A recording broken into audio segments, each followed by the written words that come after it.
Himalayas is escape, it's beauty, it's hundreds and hundreds of square kilometers of barren land, of craggy mountains, of gorges, and that's what really makes the Himalayas what they are. Royal Enfield entered India in 1955 and was used by the Indian Army straight off in the Himalayan regions, and that was one of the core reasons for its success.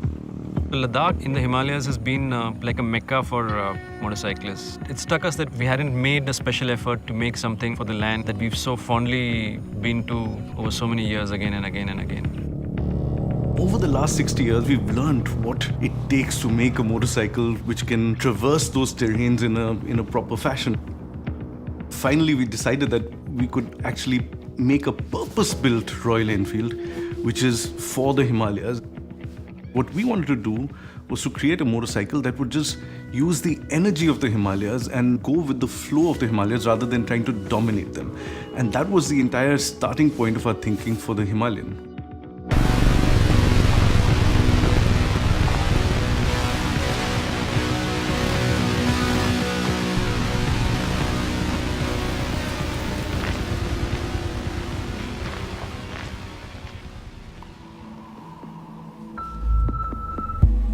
All the natural elements of Himalaya contributed to the development of this motorcycle in terms of inspiration. It's not only the terrains, it's all about the ambience, it's all about the atmosphere, it's all about the internal feeling, it's all about the honest design philosophy, raw and rugged, simple, clean lines. Is for people with an adventurous spirit that want to see the world and go places, but it's also for people that want something that's rugged, reliable, robust for urban commuting and everyday use. So the new Himalayan is our first all-terrain, go-anywhere, purpose-designed motorcycle. The LS 410 stands for long stroke 410, and the long stroke is the Royal Enfield DNA. It has an unique technology features completely developed from scratch. It will give you a longer service life periods, longer maintainability period. The counterbalancer helps in reducing the vibrations and also gives a very smoother ride. When you move into a off-road terrain conditions, the low end torque helps you to move through obstacles in a better way.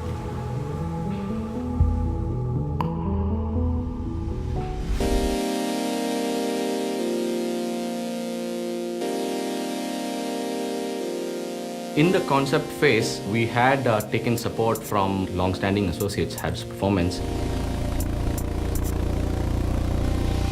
During this test program, we built a mule bike which was highly adjustable. The first thing we did was lay out the motorcycle geometry, so it's getting an idea of the wheel sizes, the amount of suspension travel you want, the ground clearance that you're looking to achieve.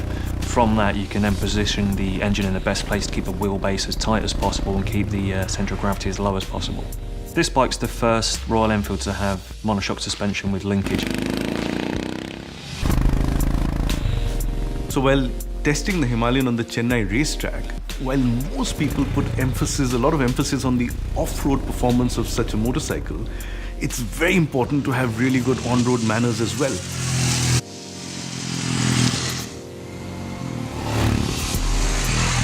When it came to off-road capability, we did go to India's finest motorcycle rider, C.S. Santosh, and loop the feedback back into the product.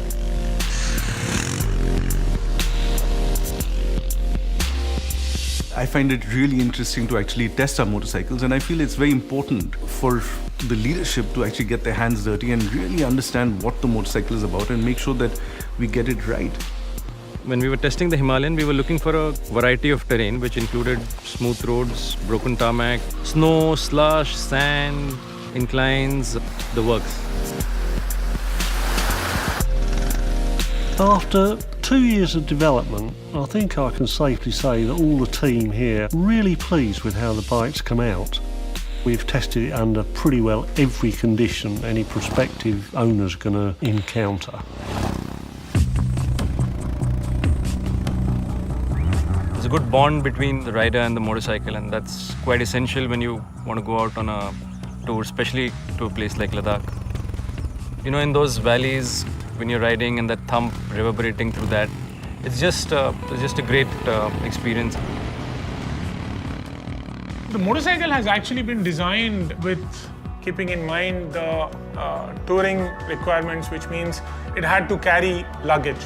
So luggage mounting frame, hard aluminium panniers which are strong enough but light enough, soft luggage, frame in the front of the vehicle to allow for extra luggage, which is jerrycan. The whole set of gear has gone through as much torture test as the actual motorcycle has gone through. Stamp of authority came from the Himalayan tests. The confidence in the motorcycle is when it crossed all these obstacles and went up to Kadungla.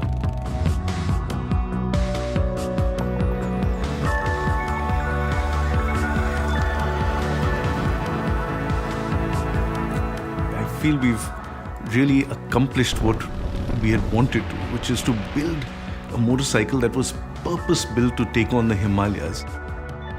In the Himalayan, we've created a bike that is as comfortable off-road as it is in the city, giving the opportunity to go anywhere and really enjoy any environment or terrain. A lot of the things which will help you in adventure touring will actually help you in your daily commute. Suspension travel will help you make your ride plush. Road tires will ensure that you have the kind of grip when you need it, and the maneuverability which will go over rocks will also help you through traffic. People are now starting to go out a bit more. They want to explore, they want to see more, they want to get out of this rut of your daily office life and screens in front of you and living in a nearly artificial world, and they want to actually explore and go out and be free and be singular in their approach. The idea is eventually to find an equilibrium between man, machine and terrain, and I believe we do that with the Himalayan. We know that there are places in our backyards which we never really venture out to. A bike like the Himalayan is quite an apt tool to discover the world around you which you see and you're curious about but you've always ignored.